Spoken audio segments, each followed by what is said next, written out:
Assalamu alaikum everyone. Tonight I'm here with the review for Ishq Ke Junu episode 14.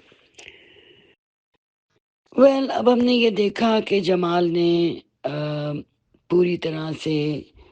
एतराफ़ कर लिया है जुर्म का on the media and finally he is behind the bars and जो उसकी माँ है वो अपने भाई के पास भी जाती है उष्णा के वालिद के पास और वहाँ जाके रोती हैं पिटती हैं और ये कहती हैं कि मेरा बेटा ऐसा नहीं कर सकता but finally we saw her meeting in the jail where she is saying कि तुमने ये पैसों के लिए तो नहीं किया और जमाल कह रहा है कि मैं बहुत जल्द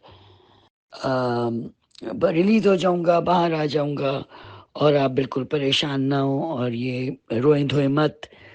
और हिम्मत से काम लें and I will be with you very soon because Jamal is very positive कि उसे पैसे भी मिल जाएंगे और उसको रिलीज भी हो जाएगा. एट द सेम टाइम जो लॉयर है फारूक जिन्होंने ये पूरी गेम की है he has gone to get Shehryar from the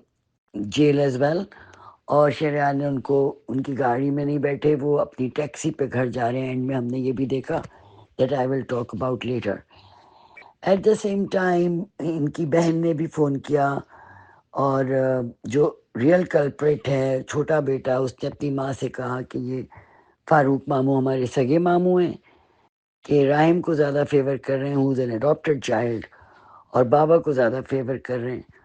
end even they are shocked कि जमाल ने ये एतराफ़ क्यों किया बट नाउ दे नो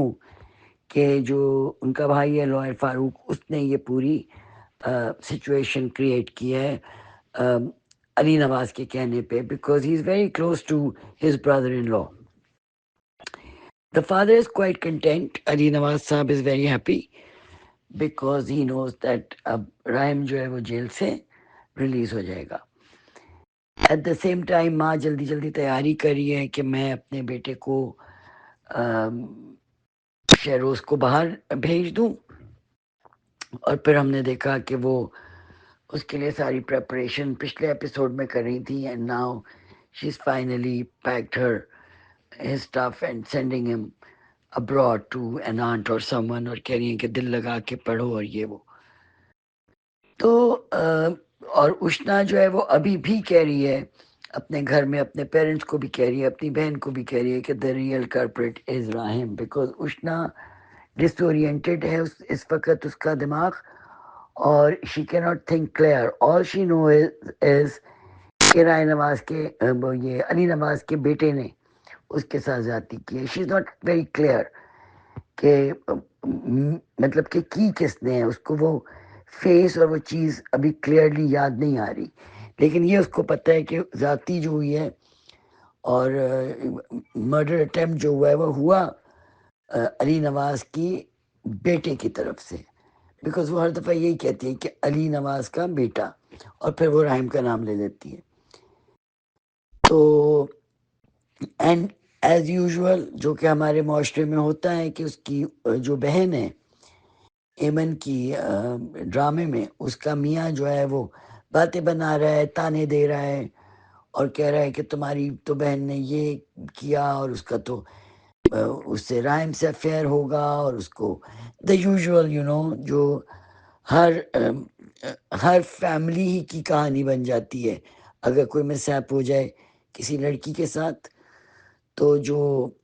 इस तरह के लोग होते हैं इन लॉज में brother in laws sister in laws और कुछ आपके ऐसे फ्रेंड्स कुछ फैमिली में ऐसे लोग कि वो इस किस्म की बड़ी टॉक्सिक गुफ्तगू करते हैं और गॉसिप करते हैं और बगैर किसी प्रूफ के आप पे इल्ज़ाम लगा देते हैं बड़ी आसानी से.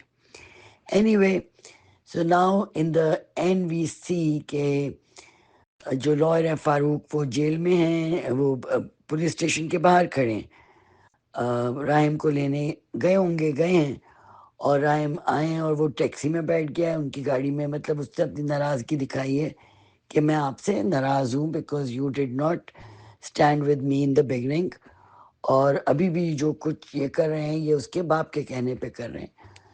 And finally he sits in the taxi and reaches home. اور وہاں پہ ہم نے دیکھا کہ جو دا موم is preparing Shahroz to go, اور وہ اس کو سی آف کر رہی ہیں، نصیحتیں کر رہی ہیں. سوٹ کیس پاس ہے اور اس کو کہہ رہی ہیں کہ بس اب تم اچھے بچے بن جاؤ اور نکل جاؤ اور پڑھائی میں دل لگاؤ. اور رائم کی ادھر سے انٹری ہو رہی ہے which was the climax. So very exciting. Let's see, looking forward to the next episode, کیونکہ اب ڈرامہ آگے کی طرف بڑھ رہا ہے. اور quite nice, very nicely written, good performance, lovely direction. So I'll see you with the next episode. Thanks for listening. Bye bye and thank you.